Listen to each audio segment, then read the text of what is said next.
En esta oportunidad presentamos el libro Mientras el lobo está, de Ricardo Samanes Audesky, al cual recibimos con un fuerte aplauso.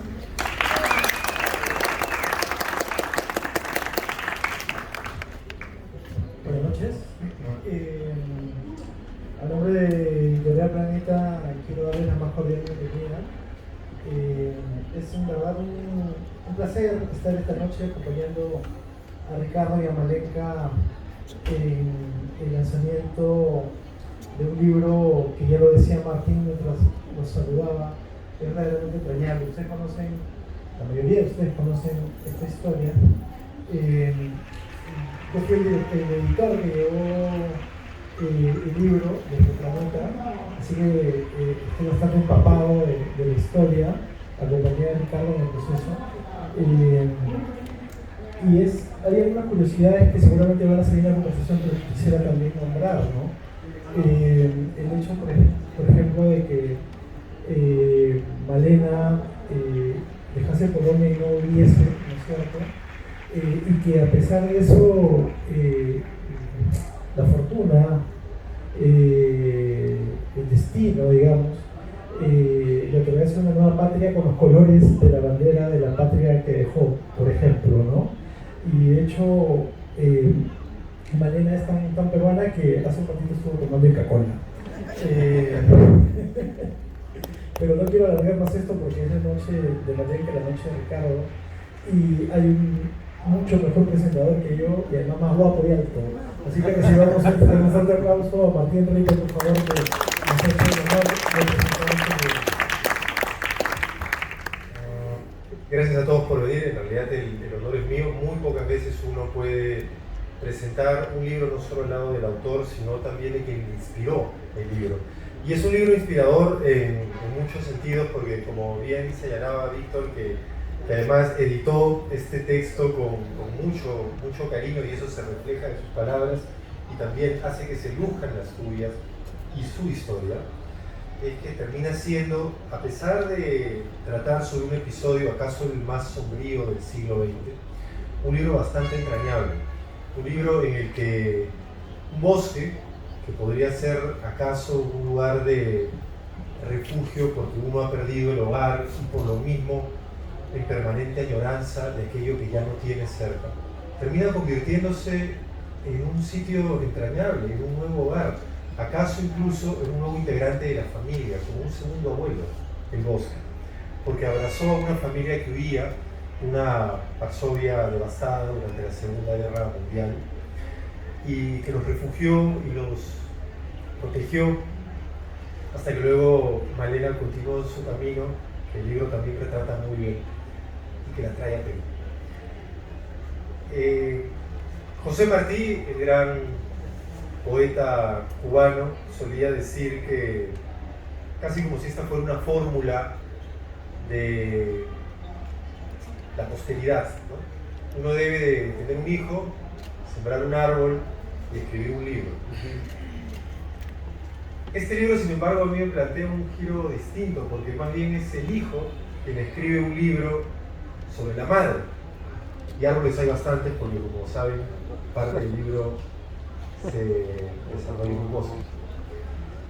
Entonces yo quería acaso empezar, Ricardo, por supuesto tú también puedes hacer una introducción del libro bastante mejor de lo que yo, que apenas lo he rozado un poco, estoy haciendo. Pero yo quisiera empezar preguntándote, ¿por qué la necesidad de escribir un libro sobre tu madre? Y buenas noches a ambos. ¿Qué tal? Hola Martín, hola a todos, hola mami. Hola, hijo. Primero agradecer a Víctor, pues, que fue el que nos acompañó en todo este peregrinaje, que fue pero larguísimo, pero muy simpático. Y nada, agradecerte a ti y bueno, a contestar la pregunta, es algo muy simple. Yo desde niño escuchaba las historias de mi mamá, todas las historias del bosque, las historias de mi abuelo, que iban acompañadas con las historias de Trudy, que es la madrastra de mi mamá, que al final fue nuestra abuela, que tuvo una relación con mi mamá hermosa. Entonces, desde niño siempre nos contaban, siempre escuchaba esas historias, ¿no? Y hay un tema que es muy simpático también, que es el tema del pintado de los huevos, que es parte central del libro y que es una tradición que mi mami nos ha inculcado a mis hermanas y a mí y también a sus nietos, que muchos de ellos están acá, porque no están en el país. Entonces, la pintada de los huevos, los cuentos, las historias, me han acompañado toda la vida. Entonces, llegó un momento en que yo empecé a pensar en escribir, ¿no? Y contar. Y así fue que empezamos con mi mamá, a través de grabaciones, a través de conversas y conversas, empezar a armar esto, ¿no? Antes de ceder la palabra a Malena, yo quería, si acaso no tienen familiaridad con esta historia, contarles un poco de qué va la misma, ¿no? Malena era una niña muy pequeñita cuando estalla la Segunda Guerra Mundial, tan pequeña que no tiene recuerdos previos a la Segunda Guerra Mundial y por tanto podría decirse incluso que nació durante la guerra. Y termina dejando Varsovia, una ciudad en donde su familia estaba arraigada, donde tenía un hogar, un padre, una madre, un hermano, y sube a uno de estos trenes cuyos vagones estaban atestados de desplazados, trenes que dirigía el ejército alemán hacia probablemente algún campo de concentración. Y el abuelo de Malena, que los acompañaba también en ese trayecto, termina sobornando a 2 guardias alemanes para poder salir en medio del trayecto y refugiarse en un bosque. Pero la descripción antes de llegar al bosque de la vida en Varsovia y del mismo trayecto de tren es muy vívida y por momentos incluso muy sombría y claustrofóbica. Ir en un vagón de tren absolutamente atestado de personas a las que se les está quitando la humanidad y hambrientos, y a veces, como no había cómo alimentarlos, abrían el tren a mitad de los campos y les permitían a todos saltar y comerse lo que encontraban antes de volverlos a subir y continuar el rumbo. Y entonces hay una escena que a mí me parece muy poderosa, del tren que se abre, todos bajan a comer y encuentran un campo de tomates verdes porque no había otra cosa y se los empiezan a comer. Y el abuelo de Malena, que era médico además, recomienda que coman lo mínimo porque ello podía caerles mal. Y efectivamente así lo hicieron. Cuando todos suben al vagón nuevamente, empiezan todos a vomitar o empiezan todos a sufrir una diarrea en un vagón de tren atestado, y solo la descripción de ese hecho y el contraste pocas páginas después con la amplitud de un bosque que los recibía, a mí me pareció especialmente destacable en este libro, además de otras escenas que también les voy a adelantar sin contarles mucho porque tienen que leerlo, ¿no? Y luego de eso viene la búsqueda del padre de Malena, puesto que se fue a la guerra, o eso es lo que ella pensaba. Y efectivamente combatió un tiempo, pero luego los azares del destino, porque este es un libro sobre el desarraigo también, terminan con el padre en Perú. Y ella, tras la Segunda Guerra, viaja a conocer al padre y nunca más regresa a Colonia.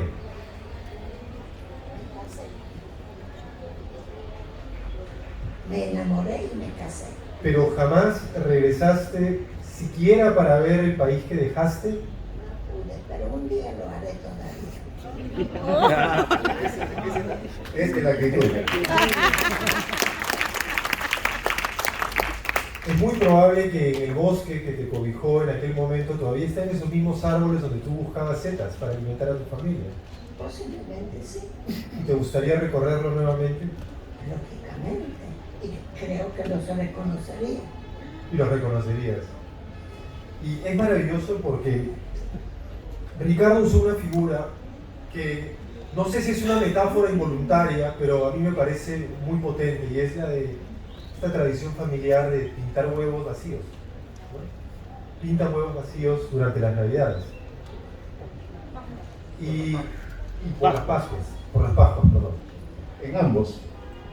O sea, claro, la historia, digamos, el origen de la historia Sí. es cuando ella pasa una Navidad, la primera Navidad en el bosque, y su tía, como no tenía nada, consigue un pino real y había juntado huevos y les había sacado el interior, y ella con cáscaras de cebolla y humedecidas y medias cocinaditas hacía un tinte.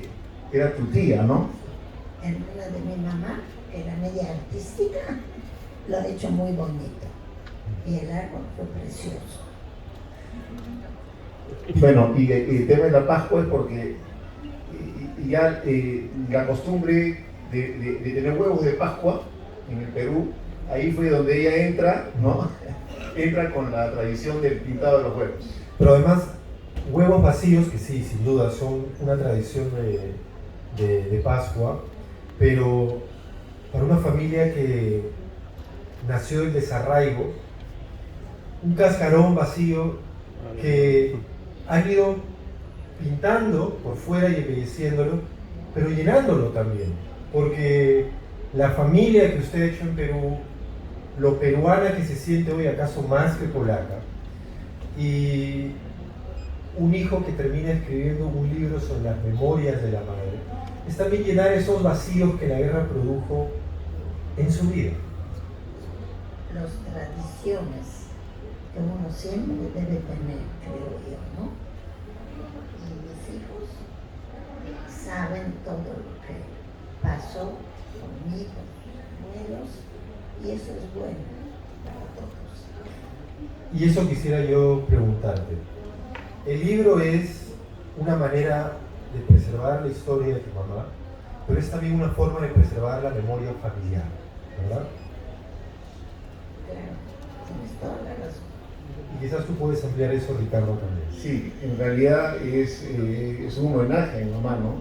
Es un homenaje a ella, a su vida, y es un poco compartir la inspiración que ella ha generado para mí y para todos los que estamos cerca de ella con su vida.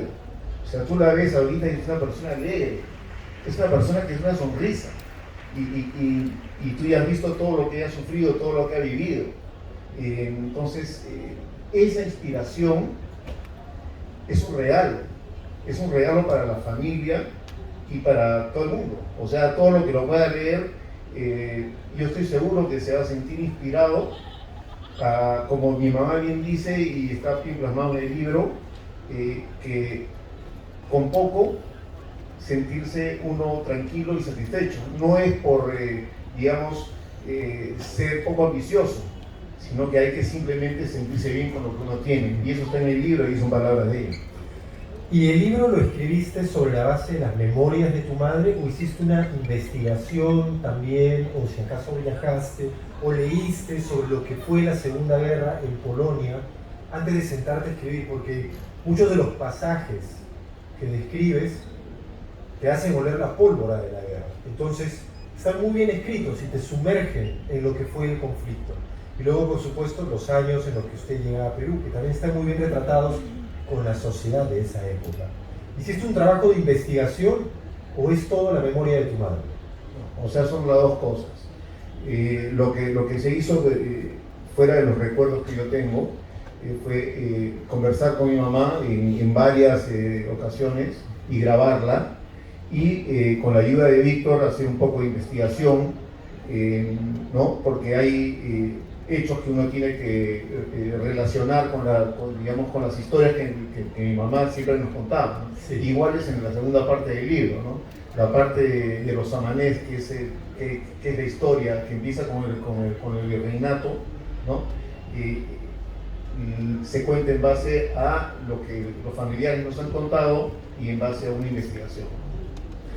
Y es muy curioso porque una historia tan dura como una guerra, pero también una historia que es la de la familia peruana, más bien, que tiene sus propias raíces en este país, están marcadas por el azar, por quién viajó, por quién no viajó, por qué causa defendió uno, contra qué otra luchó, y terminan ambas como la historia de cada uno de nosotros también a su manera, confluyendo en lo que es tu familia hoy. Así es. Pura verdad que se Ahora, antes de pasar a lo que es Perú, ¿no? A mí las imágenes de Polonia me son muy reales en este libro. Pero quizás lo que más me llamó la atención a mí es la facilidad del desarraigo. ¿Por qué? ¿A qué me refiero? O al menos así lo retrata el libro. Pareciera que saliste de Polonia y nunca miraste atrás. De hecho, tu madre quedó en Polonia, creo que no la volviste a ver, no volviste a tu país. Entonces, yo no sé, y me vas a corregir, yo estoy... ¿Por qué no lo vi? Sí, No es que primero me enamoré acá sin duda. y ya me casé con los hijos, ya no podía, no había plata para viajar. Simple. ¿Y qué más? Pero por ejemplo está la figura del padre también. Su padre que termina desarraigándose de la familia y luego viniendo a Perú. Entonces, claro, en una época como esta, en la que todos estamos aquí comunicados con un WhatsApp y con una llamada, entonces, claro, nos es difícil concebir acaso las relaciones humanas en una época en la que la comunicación era difícil. Y acaso era por lo mismo, no sé si igual de doloroso, pero más común que la gente se distanciara y que uno se desarraigara. Quizás un poco, pero en mi familia, como siempre teníamos comunicación con mi padre. Yo no lo conocía. Yo lo conocí a los 18 años cuando vine al Perú. Pero siempre hubo comunicación. No Claro, es claro. que, ¿quién será? Ese libro para ti, Ricardo, es también una exploración de tu familia polaca, ¿verdad? Claro, a raíz de ese libro hemos tenido algunos contactos con familia que no sabíamos que existía, que es por el lado de la mamá de mi mamá.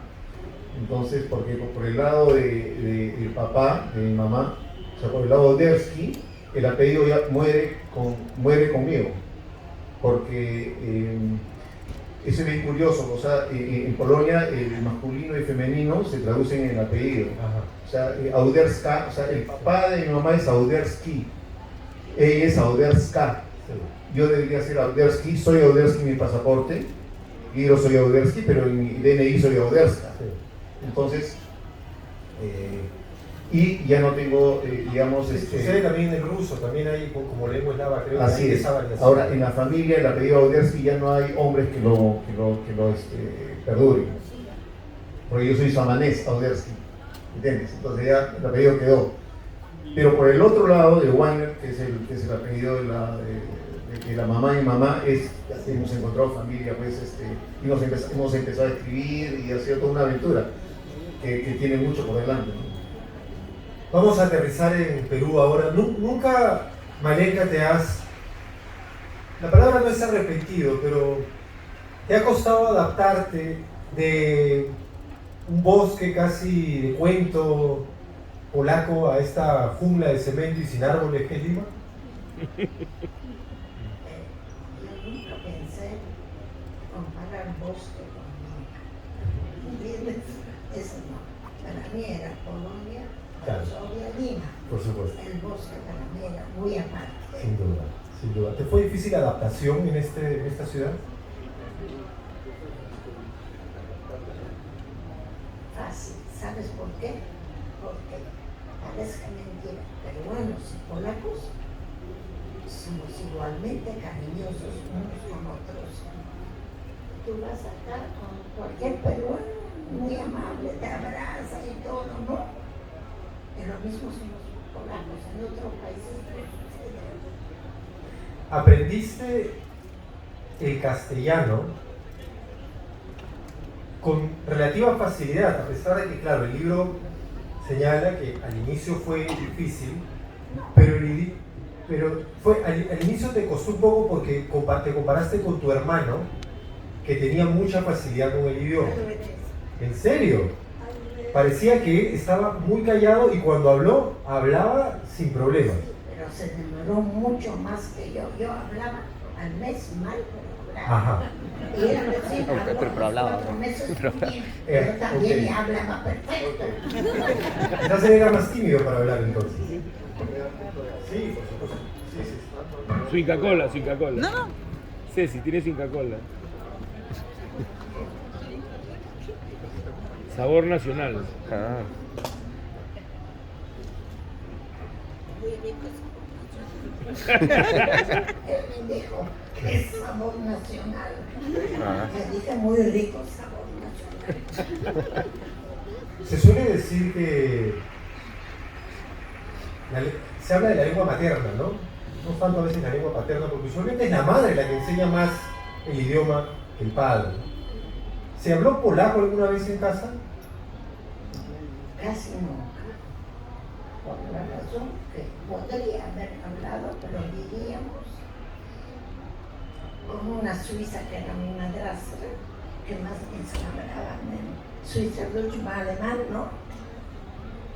Y ahí lo entramos. Acuérdate, tú me contaste que ella trató de enseñarme polaco a mí y comencé a tartamudear y dijo, no, ahí nomás. Entonces, yo tengo la culpa. En este proceso, Ricardo, de escritura, porque una cosa es escuchar la historia de la madre y otra cosa es realmente ponerte a escribir sobre estas historias. ¿Qué te sorprendió, qué descubriste que no habías o entendido o captado cuando tu madre te contaba esas mismas historias mucho antes de que planearas escribir un libro sobre ellas? Por ejemplo, el tema de los tomates ya lo conocía. El tema de que saltaron el tren y comieron los tomates, esa parte, pero la parte en que su mamá acoge a unos alemanes jóvenes que andaban por ahí por el bosque porque había unos rusos que los estaban buscando, esa parte, por ejemplo, yo no lo sabía. Y así como esa parte, se dieron varios momentos, varios episodios súper simpáticos que la verdad yo no sabía y nadie conocía, que fueron saliendo durante las grabaciones, durante las conversaciones.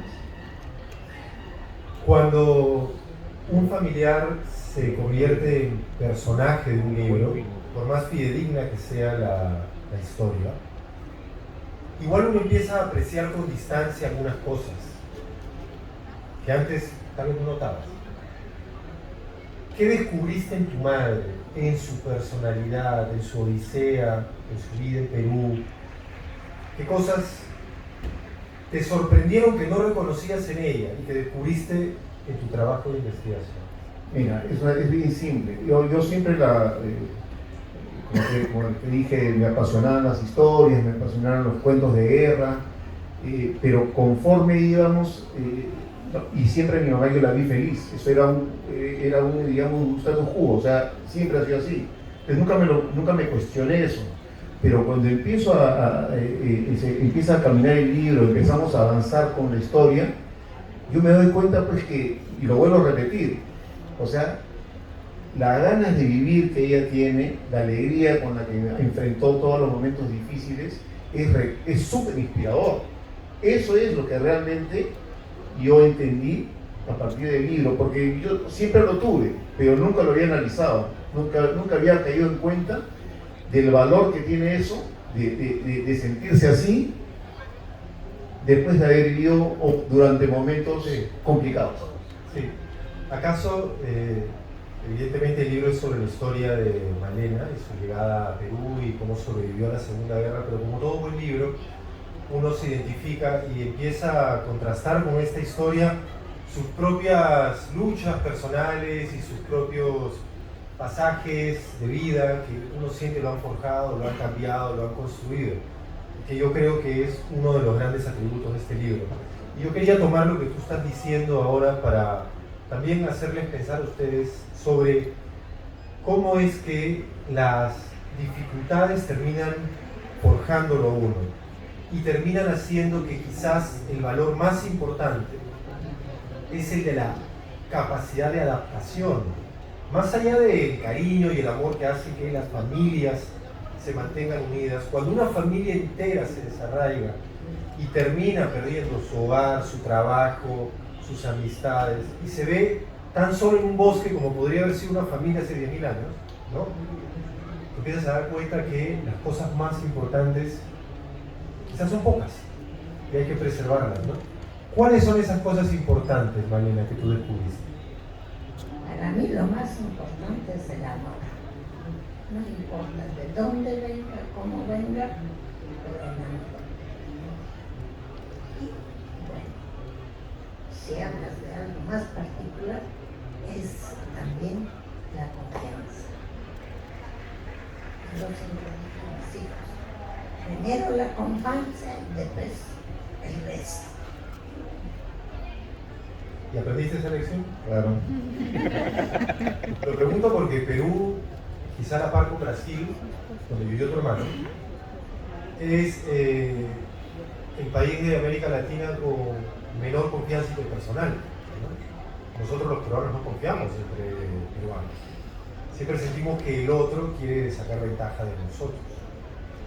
Si se acerca alguien a pedirte dinero mientras estás en una luz roja, en una silla de ruedas, nuestra primera pregunta es, ¿estará realmente en una silla de ruedas? ¿Estará fingiendo? ¿Solo querrá dinero? No confiamos. ¿Te costó eso? ¿Adaptarte a una sociedad en la que cuesta la confianza? Creo que nunca me adapté a eso. Y no me adaptaré nunca. No está en mí. Adaptación, es una palabra que yo... Confianza. Para otras cosas Sí. me adapté por perfectamente. supuesto, en Coca-Cola ya he visto cómo todavía queda o ya te la acabaste ahí, todavía queda un poco, ¿no? Sí. ¿Coca-Cola va con chifa o con qué va?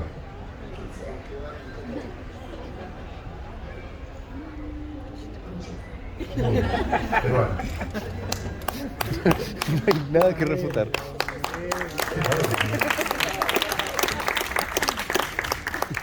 Porque a veces uno llama, ¿no? ¿Chifa con pizza o con Coca-Cola? ¿Coca-Cola con pizza o con chifa? Si te ponen con pizza, entonces probablemente no sean tan peruanos como aquí. Muy bien. Ricardo, igual tu madre quisiera eventualmente regresar. ¿Tú has tenido la posibilidad de ir a Polonia en algún momento? Sí, claro. ¿Qué impresiones te dio ese país? Mira, me acogió una familia súper lejana y me acogió con un cariño inmenso. Nos fuimos con Tana, con mi esposa, y la pasamos re bien. Nos hicieron caminar todo Varsovia, o sea, todo a pie.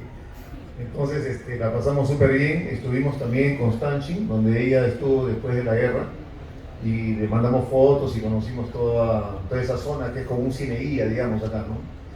Entonces, a mí me encantó, una vez más, el tema del calor de la gente, ¿no? Porque la ciudad en realidad es una ciudad reconstruida que no es pues como que te vayas a, que estés en el puente San Carlos o que estés, no sé, ¿no? En Berlín.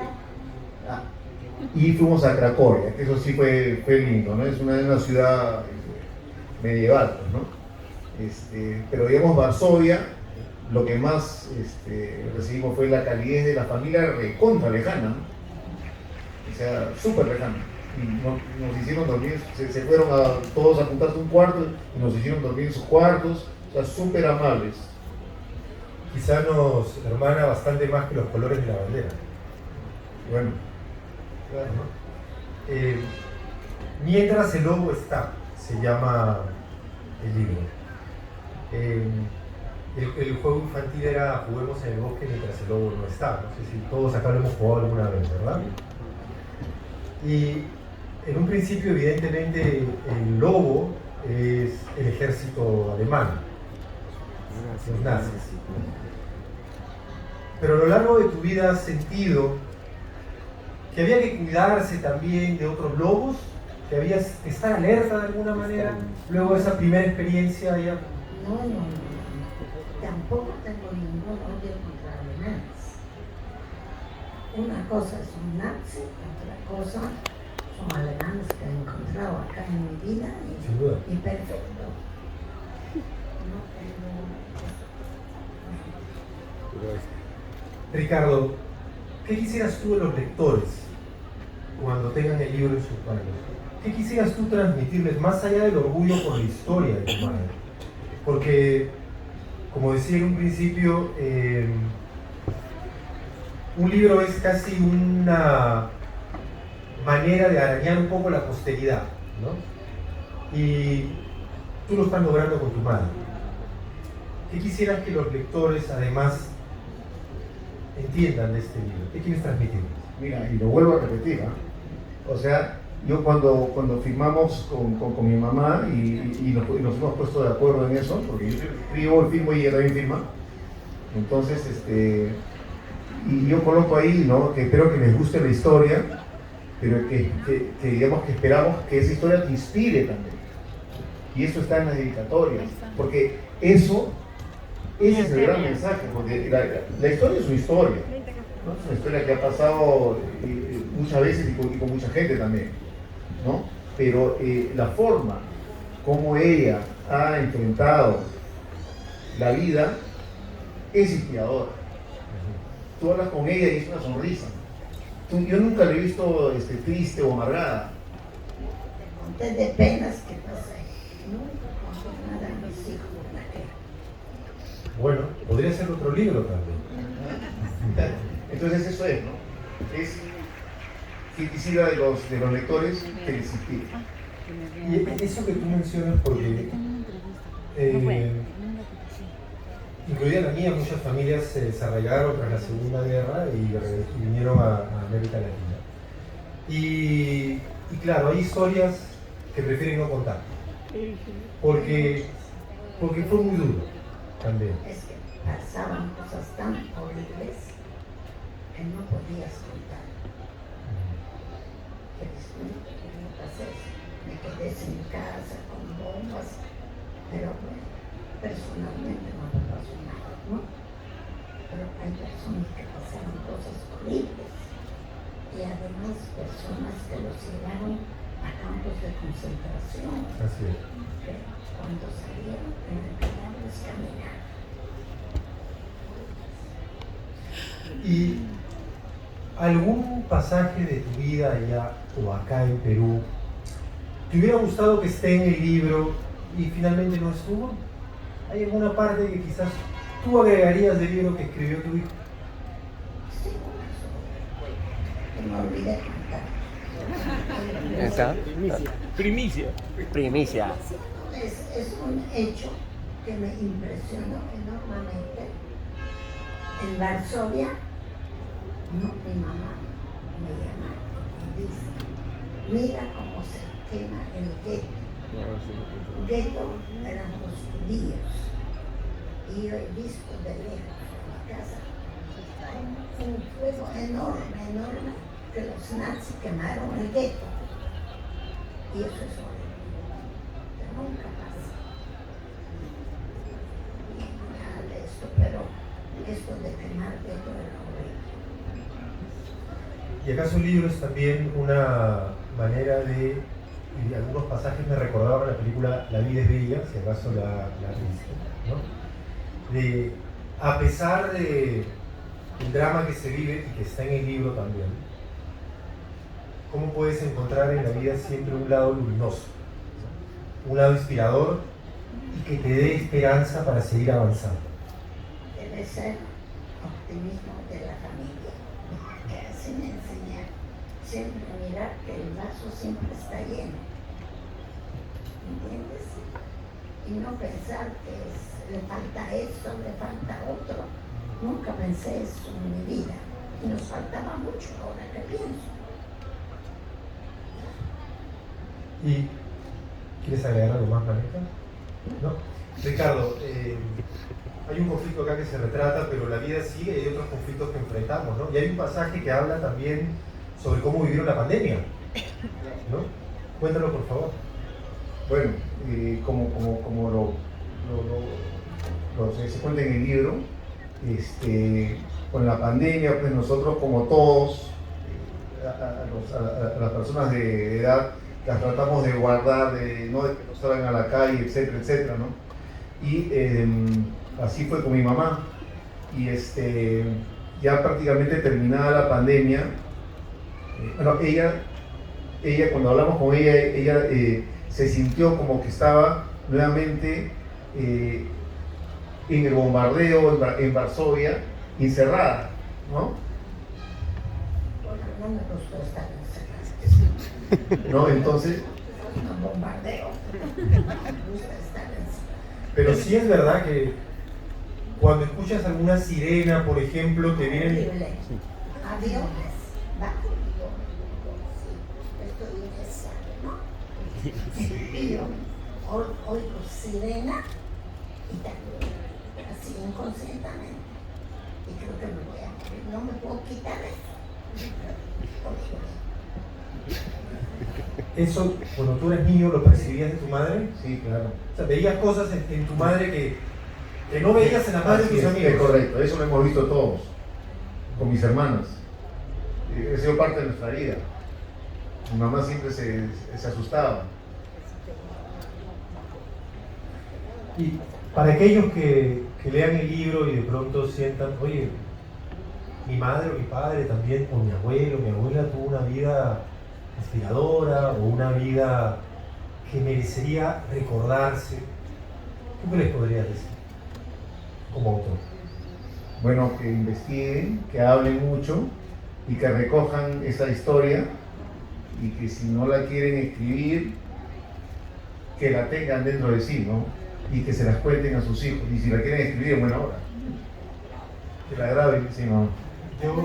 A mí me gustaría, si ustedes lo permiten, pasar el micrófono también por si es que alguien tiene algún comentario o alguna consulta o alguna anécdota personal que quizás quieran compartir, porque creo que la historia de Malenka retratada por su hijo es una puerta abierta para que todos aquellos que sientan que en la familia hay una historia por contar, lo hagan también. Y si no lo saben, será tal vez momento para hablar con los padres y los abuelos que quizás tienen historias que no les han contado porque no les han preguntado a ustedes, ¿no? Yo creo que una gran conclusión de tu libro, que al menos lo siento en lo personal, es el de conversar mucho con nuestros mayores y conocer sus vidas, porque a través del conocimiento de sus vidas explicamos mucho mejor la nuestra. Y no sé si alguien quiere tal vez compartir algo o...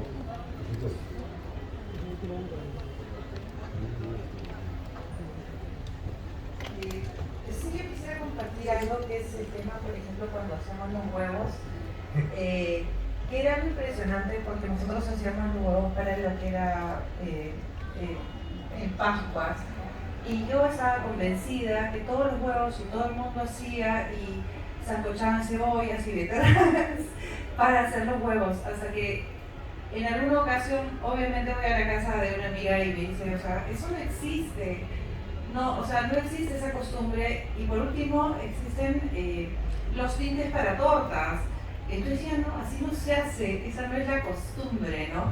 Entonces claro, después ya nos dimos cuenta que realmente sí había otras maneras de hacer las cosas, pero era una costumbre que hacemos nosotros y que seguimos haciendo, ¿no?, en nuestra familia. Ahora quizás no con tanta cebolla ni beterraga, pero más con pintura, ¿no? Pero sí es un recuerdo muy bonito. Creo que cada familia tiene también sus propias costumbres, sus tradiciones, y hasta que no empiezas a contarlas no te das cuenta que son únicas, porque nadie más las tiene, ninguna otra familia. A veces en el colegio uno cuenta con naturalidad algo que hacen en su casa y todos los demás te miran como con extrañeza, ¿no? Eso no se hace en mi casa. No sé si alguien aquí quiera compartir una pequeña anécdota familiar, algo que sientan hace única a su familia. Este es un espacio cerrado, estamos en confianza. Cualquiera que quiera... Nada, básicamente, por lo que también dijo mi tío Ricardo, mi abuela, que a mí me parece bastante impresionante cómo mi abuela, a pesar de todo lo que dice el libro, ha llegado acá y ha transmitido ese amor, esa energía, no solo a los hijos, sino nosotros mismos. Cuando nos juntamos en Navidad, es una unión como si, por ejemplo, mi primo Santiago, que está acá, es como si no fuera mi primo, es como si fuera mi hermano. Es una unión que yo he visto y varias veces cómo se han ido viniendo de diferentes, porque es una familia que acoge a todo el mundo. Y como se han ido acogiendo, ya sea una chica que trabajó conmigo 14 años, siempre salían y decían, qué bonito que es ver cómo su familia rescata y resalta más el amor y la unidad que tienen. Y yo siempre hago hincapié, como dice mi tío, a pesar de ser una persona que pasó tanto, enseñó eso, ella siendo una de las ramas principales al resto de la familia, y quedó grabado y se comenzó a mezclar, y yo puedo decirlo, como mi familia por parte de mi mamá con la parte de mi papá se fueron uniendo y se iba recibiendo y se iba cogiendo cada vez más esa hermandad, ese amor de decir bienvenido a mi casa, o sea, vuélvete parte de la familia, bienvenido. Es algo maravilloso que se ve bien poco hoy en día. Sí. Además, este país está hecho de... Somos una mezcla de los nativos de estas tierras, de refugiados, de conquistadores, de emigrantes, de buscavidas, de aventureros. Y entonces el país es una mezcla de las historias que traemos también de tierras muy lejanas, ¿no? ¿Alguien más quisiera compartir algo? Lamentablemente, Martín, el tiempo se ha quedado bastante corto. Yo cuando invité a Martín a presentar el libro, me estás cortando atención. 45, eso no salió de la cámara, lamentablemente. Pero le comenté a Martín que el libro era una especie de stoner, que es un libro que escribió John Williams. Sí. Creo que no fue muy exagerado, ¿no? Yo también, como decía el señor Ricardo, he experimentado la cordialidad, la amabilidad y la generosidad de esta familia. Me he llevado a varios atados de espárragos que me ha regalado el amigo Ricardo. Me he llevado recuerdo la memoria de los amigos de Yes de Malenka, que siempre cuando nos juntábamos me invitaban a un rico lunch. El problema de estos tiempos es que nunca estamos conformes con nada, que siempre estamos pensando en que el futuro va a ser mejor, y eso está bien, ¿no? Hay que tener ambición, pero a veces por pensar que estamos incompletos nos olvidamos de disfrutar el presente a plenitud. Eso es lo que nos enseña Malenka en este libro que escribió su hijo para no olvidarnos de cosas tan importantes como estas. Así que por favor, les pidamos con un fuerte aplauso a esta mesa tan bonita, a esta conversación tan inspiradora. Gracias especiales a Martín, gracias para Ricardo y para Malenka. Pueden adquirir los libros en la página exterior o también en el Estado Planeta, porque seguramente los amigos de la Cámara que tan generosamente nos han cedido el espacio van a necesitarlo para la siguiente presentación. Así que, nuevamente, muchas gracias. Hablen del libro, comenten, no hagan que se venda para que venga la parte 2. Así que, buenas noches.